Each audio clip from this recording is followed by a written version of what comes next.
Okay, welcome to class. Today I'm going to show you how to set up your paper for a watercolor project. So first of all, I have my thumbnail paper and I have done my thumbnail drawings. And here is the picture that I'm going to be painting. This is a photograph that I took on a hike. Now, when you're picking out a picture for watercolor, you can find someone else's watercolor that you're like, oh, I really like the way that looks and those effects and things like that. But I do think it's a good idea to have reference photos if you are using a watercolor picture to work from, like if you're starting from someone else's watercolor. And the reason I think that's important is because anyone else's artwork is always a distortion of how things look in reality. And so while these are really cool, I do need to have a real photo of trees or the lake, the water, the important key elements. So even if your inspiration for what you're doing is a watercolor, I think you also need to have realistic photos. And so this is a picture from a hike that I took, and you can see there's my son Owen in it, and he's looking really cute. I took this picture at dusk or almost at dusk, and when you're up in the mountains, things get dark really fast. And so I also have this picture from earlier in the day where I can see a little more contrast, more lights and darks, and more variation in the greens. And so I'm going to be using these photos together along with this watercolor one where I want to get some of these kind of like lighter effects so I can show more layering in the trees and things like that. I also pulled this one because I like this color scheme. Like I think I'm going to work a little warmer tones like this artist did into my final painting. And so those are the things that I'm going to have to help me prepare for what I'm going to paint. Now, I've drawn my thumbnails, and so I have a couple of quick thumbnails that are vertical where I'm looking at where I want to place the horizon and how much sky I want to show. And we can see 4 different drawings of the same exact subject, which is the picture that I chose. This one is, I looked at it, landscape orientation and decided I really do want a lot of sky. And so this is the one that I like the layout best with the biggest chunk of sky showing. And so I went ahead and colored it to kind of get an idea where I want to pull in more of those warm tones. The other thing I did is I selected the skills that I want to show. I need to demonstrate 8 different skills on this particular one. So I'm going to have spattering, I'm going to have grass, I'm going to have brush mark making with leaves, I'm going to do a tape resist, wet on wet, wet on dry. I'm going to use some salt. I'm going to have a wash with a color gradient. And for this one, I'm going to go blue to the white of the paper showing. Okay, so when you are planning what you're going to paint in watercolor, the most important thing is for you to plan the order that you're going to do stuff. So anytime I'm working with watercolor, I want to start with the background first and then the foreground second. The other thing I want to do within each area I'm working is paint all of the light areas first, let them dry, and then do the darker areas over the top. And I am going to do a time-lapse video of this painting so you can watch how I do that. And this is the final result of the painting that I'm going to demonstrate. And so painting this, I'm going to paint the sky first. I'm going to let it dry. Then I'm going to paint this hill. Then I'm going to let it dry. Then I'm going to work on the trees and the foreground light details, and then go back for all of the darkest tones last. So anything really dark was painted last. The other thing is you have to plan areas that are going to be white or have a lot of straight elements to be done with tape. And so this is little skinny slices of tape. I'm going to show you how to do that. But the first thing that we need to do is we need to draw our composition out on the paper. And so here's my nice watercolor paper. You can see it's nice, thick, good quality paper. And so this is where we're going to start. Now, watercolor does not like lots of erasing. It also does not like having the surface worked too much. And I don't want pencil to show in my final drawing. So I'm going to do the least amount of drawing I need to do to be able to get the image that I am drawing on my paper.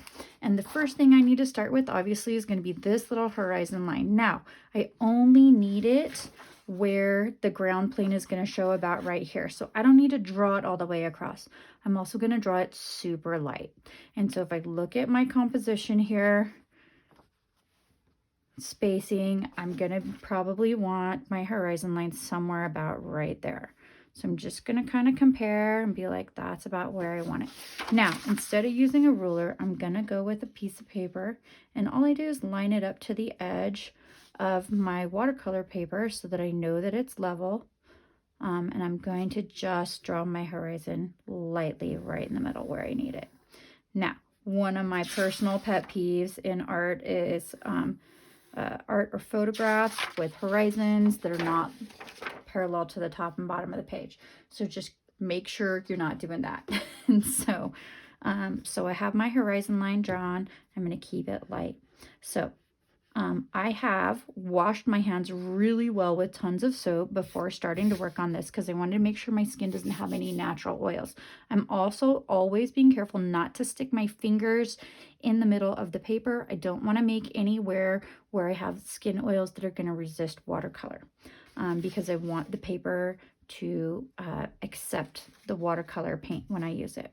So I'm now just going to come in here, looking at my reference photo and my thumbnail both, and I'm going to draw out my composition, which is how my picture is going to fit on the page. So I have this just little light shape here, and I'm going to come down, and I have these two stones, and I don't want them to look as much like a gateway as they do, so I'm going to scoot one up and one down a little so they're not quite so level with each other. So just going really light because I want to avoid any more erasing than is necessary. So I'm going to block in that rock, kind of round it, bring my composition down here, and these plants kind of cover the rock. And I'm going to curve it down towards the bottom of the page. Okay, and then I'm going to come over here with this next one. And there's like a layer of plants right here. And then there's some little uneven bits. And then I'm going to scooch this rock up, like we said, maybe about to there. And everything is light, light, light. I don't want to have to erase, but I will have to erase a teeny bit. And so when I do erase, I want to make sure that I'm not having to push hard, okay? If you rough up the texture of the paper, it's going to not want to take the watercolor and it's going to get weird. Now, another thing I always like to think about with composition is I'm always making sure I'm not making any corners that point to the corner of the paper, right? That's just a compositional tool that keeps your drawing a little more in balance, okay? So I have my path. I'm going to put Owen right here. And I'm just going to box in his little body and his little legs so that I have him on there. And keeping in mind, proportions of children tend to be, the head is bigger compared to the body than it is for adults.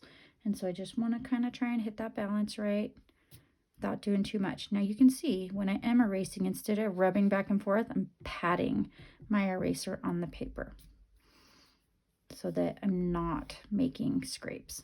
Now, the next thing I need to get in here is this hill. So I'm going to sketch that hill in, and I'm just going to do one of these. And then there's a little bit of a hill, and I only need to get the parts that are going to show in the tree openings. And I'm so gentle with the eraser, least amount of touching. Now, I have all these nice pointy pine trees that I want to draw, but I don't want to, do this where I have these lines that are going to show, right? And so all I'm going to do is I'm just going to put a point for where I want them to stop. So I'm going to look at this and say, okay, I have this tall one. This is my tallest foreground tree. So if I put my pencil across there, I can see that's my tallest foreground tree. It's kind of important, and it's going to be over here. So I'm going to roughen these bushes real quick, and these right here too.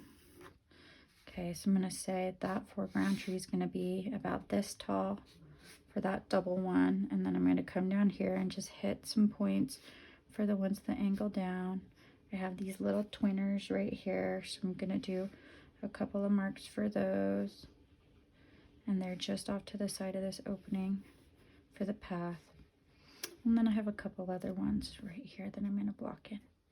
Okay, so least amount of pencil marks, nothing extra that I don't need. I'm gonna come over here and I'm gonna rough in the massing of this tree right here. Okay, now in my composition, I have these little delicate lines that I need to take into consideration. And the only way I can get those straight lines in there is if I do a tape resist. And so now that I have my background drawn and everything's kind of ready to go, and I'm thinking about the order that I need to do things, right? I'm going to do this wash, I'm going to do this, but these need to stay really light. And you can see in the final one how that kind of linear component is important for the composition. If I'm going to save those and have those be that light with sharp edges, I need to cut them out of tape. And so I have this painter's tape. You can use masking tape, any kind of tape that you can make low tack. That's what you want to do. And so if you have masking tape, the thing to do is pull your sleeve up and use part of your forearm to kind of take some of the stickiness away. So I always do that with masking tape because I want to make sure when I peel it off, it's not ripping my paper. And the other thing I want to think about is like, what is the shape of the linear element that I need?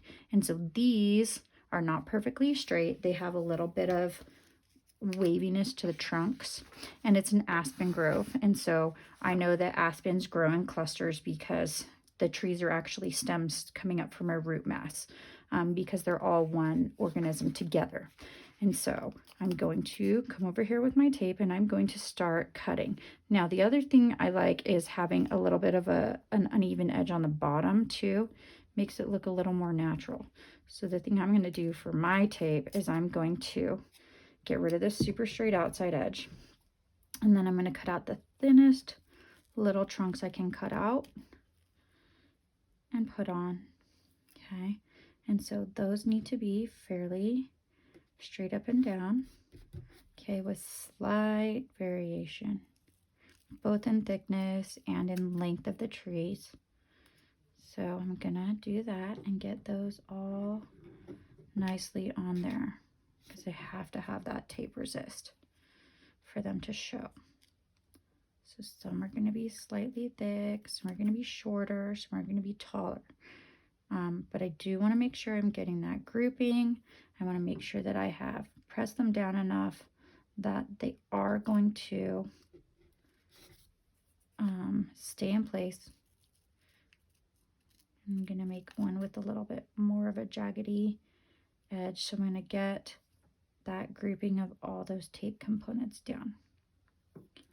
Okay. And so you do have to plan ahead. Same thing like if I had clouds or whatever, I might want to use tape to keep those clouds really white. But that would give them really rigid hard edges. And so you have to think about like, what is the effect that I want? And so I'm looking at this and I'm thinking about grouping and spacing of my trees. And I want them to be naturalistic. So I'm going to do that. I have a couple of little crooked ones over here. I think this foreground one I'm going to leave off. And so I'm just getting everything ready and prepped before I start. Make sure I have a nice grouping. The other thing you want to think about with trees is trees are thickest at the bottom. And so this one got a little weird and skinny. So I'm going to rip it off where it is too skinny so that I'm being accurate to nature. So make sure you're doing a good job of closely observing what you are painting and familiarizing yourself with that subject, person, plant, thing, whatever you're choosing to paint, because you don't want to make like structural mistakes. It's going to make it look weird. Okay. And so this is how I get my paper set up. Okay. So once again, to review, you're going to do the background elements first, and then each thing that goes on top has to be layered on top of a already dry background if it's going to have hard edges. Okay, so I'm painting the background wash first. I'm going to let it dry. And I'm going to paint this hill and let it dry, because those are both light things there in the background. Next, I'm going to come in with my lighter foreground elements and paint those, let those dry, do, you know, my tape resist and everything before I start painting everything.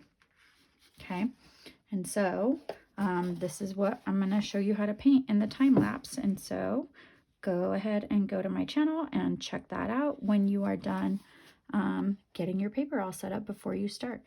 And yeah, you can see the layering with the trees. Everything in the background was painted first. Then I did a little bit of this foreground stuff to dry, and then all the trees are over the top of it. So that's how you set your paper up for doing watercolor. Just make sure you have all your prep things done first and all your pictures handy and next to you while you're painting, so that you can really make sure that your subject is turning out the way you want it to, and you have all the information, the visual information you need to paint your watercolor. Okay,